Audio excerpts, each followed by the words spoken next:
I'm here to tell you today that if you have a lot of pain in you, transmutate that pain. Your pain is your power, and I'm about to tell you why. I'm glad to expose or to reveal in this video today that I'm someone that I'm a product of pain. I want to even say product. I am a survivor. I've gone through a lot in my life.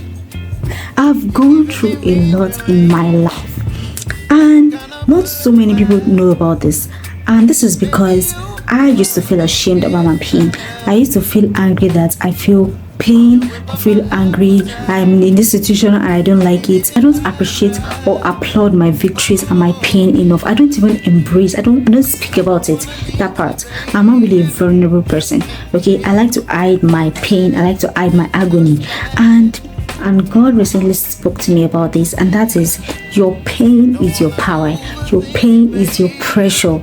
Okay, if you're someone that you have a lot of pain in you, you've gone through a lot, you have a lot of trauma, that pain has already, it has already made you a stronger person.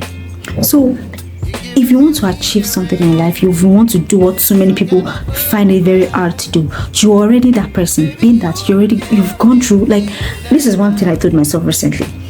I said, if I've gone through a lot in my life, then why am I finding it hard to should I say achieve my goals? Or let me just say, if I've gone through a lot in my life here and I've felt a lot of pain, that pain is not even compared to the pain of consistency, the pain of discipline, the pain of doing what you need to do, like the pain of working out. Okay, so like, if you've gone through a lot in your life, if you have a lot of trauma, you already have an advantage. Okay, you already have an unfair advantage against people that they had a smooth life, they do not have any pressure, they are living their soft life. All those people, when they find themselves in an uncomfortable situation, if they find themselves in going through something hard or whatever, they break down easily because they're not used to that pressure. Okay, and this is more reason why, if you notice, people always say that when Nigerians travel out of the country, they really do great things. And that's because we as a country, we as a nation, we've gone through so much. We've been through so much pressure, so much struggles, so much hard things. I want to remember this thing that David Goggins said. He said, unchosen suffering is going to happen, right? So the only thing that you can do is have some chosen suffering to prepare for it. It's the only thing you can do. That's the only thing you can practice for the unchosen suffering. It's that chosen suffering. Do something that sucks every day. You have to put yourself in on chosen suffering so that when chosen suffering comes, you'll be able to face it. So I'm here to tell you today that if you have a lot of pain in you, transmutate that pain.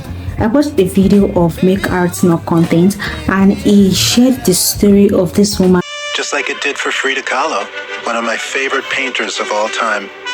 This word describes everything that drove her to success.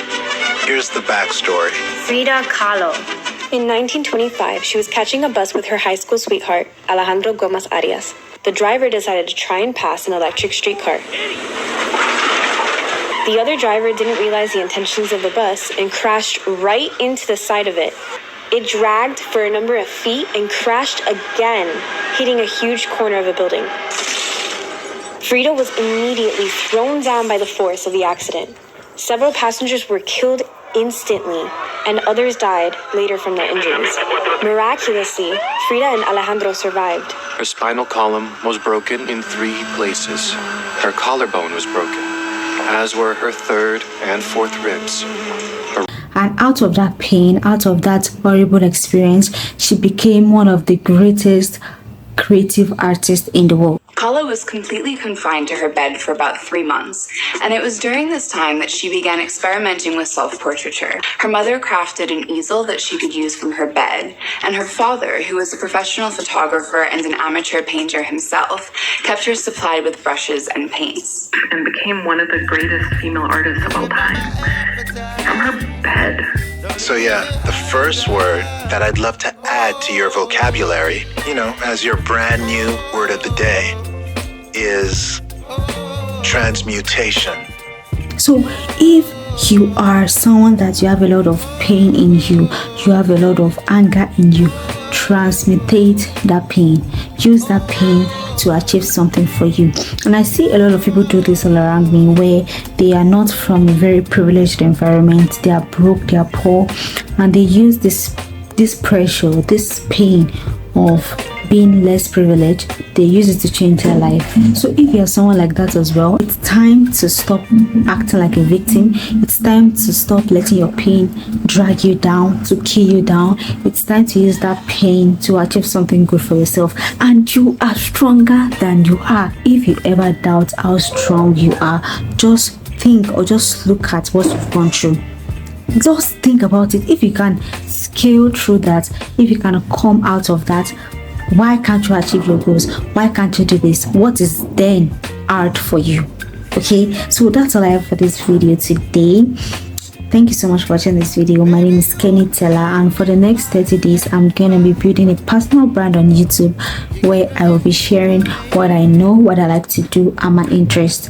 So if you're interested in that, please subscribe, and I'll see you guys in the next one.